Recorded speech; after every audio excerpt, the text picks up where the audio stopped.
बिस्मिल्लाहिर्रहमानिर्रहीम नहमदु व नुसल्ली अला रसूलिल करीम अम्मा बाद। मुसलमान की हैसियत एक खुदाई फौजदार की जैसी। मुसलमान की हैसियत खुदाई फौजदार की जैसी है। मैं जानती हूँ एक बार सुन लेने से ये बात समझ में नहीं आएंगी, हमको उसमें गौर करना पड़ेगा। ईमान का इस्लाम से क्या ताल्लुक़ है? इस्लाम का मुसलमान से क्या ताल्लुक़ है? मुसलमान का इस बढ़ती हुई बुराई से क्या ताल्लुक़ है? ये क्यों आप बुराई का और मुसलमान का नाम एक साथ लेते? बुराई का और मुसलमान का नाम एक साथ क्यों लेते? गौर कीजिए इस बात में। मतलब अगर हम एक उंगली किसके ऊपर उठा रहे, बाकी के 3 हमारी तरफ उठती है। ये वजह है कि अमर बिल मारूफ और नहीं अनिल मुनकर की दावत को शॉर्टकट में कर डाले। गौर कीजिए इस बात में। अगर हम किसी से कहेंगे ना ये काम मत करो, ये बुरा है, तो सामने वाला फ़ौरन हमको अपने गिरेबान में झांकने को लगेगा कि पहले देखिए आप क्या करते हैं।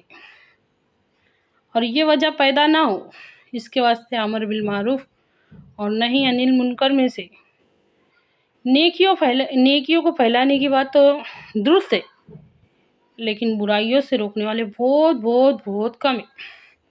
क्योंकि अगर हम एक उसके तरफ उठा रहे तो 3 हमारे तरफ उठ रही।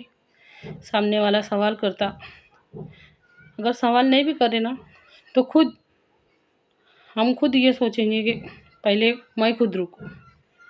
बेशक ये सब ज़रूरी है, लेकिन ये नहीं करने की वजह से हर किसी ने ये बात नहीं फैलाने की वजह से आज देखो हमारे दीन का क्या हाल हो रहा। गौर कीजिए इस बात में। मुसलमान की हैसियत एक खुदाई फौजदार की जैसी है। हमारे नबी सल्लल्लाहु अलैहि वसल्लम का इरशाद है, अगर तुम किसी बुराई को होता हुआ देखो तो सबसे पहले हाथ से रोको। ये तुम्हारे ईमान का पहला दर्जा है। अगर तुम किसी बुराई को होता हुआ देखो तो ज़बान से रोको, ये तुम्हारे ईमान का दूसरा दर्जा है। अगर किसी बुराई को होता हुआ देखो और उसे दिल में बुरा महसूस करो तो ये आखिरी दर्जा है। अल्लाह जाने हमारा कौन से दर्जे का ईमान। गौर कीजिए। मतलब ये ड्यूटी तो अल्लाह ताला ने लगाई ली है। खैर उम्मत का टाइटल, तुम वो खैर उम्मत हो जो पैदा किए गए हो लोगों की भलाई के वास्ते। फिर खुदाई फौजदार की जैसी हैसियत हुई ना हमारी। एक ड्यूटी दी है अल्लाह ने, नेकियों का हुक्म दो और बुराइयों से रोको। ये बात हमको मुश्किल क्यों लगती है और जल्दी से हमारे समझ में क्यों नहीं आती? क्योंकि ईमान का इस्लाम से क्या ताल्लुक़ है ये हमारे समझ में नहीं आ रहा। इस्लाम का मुसलमान से क्या ताल्लुक़ है ये हमारे समझ में नहीं आ रहा।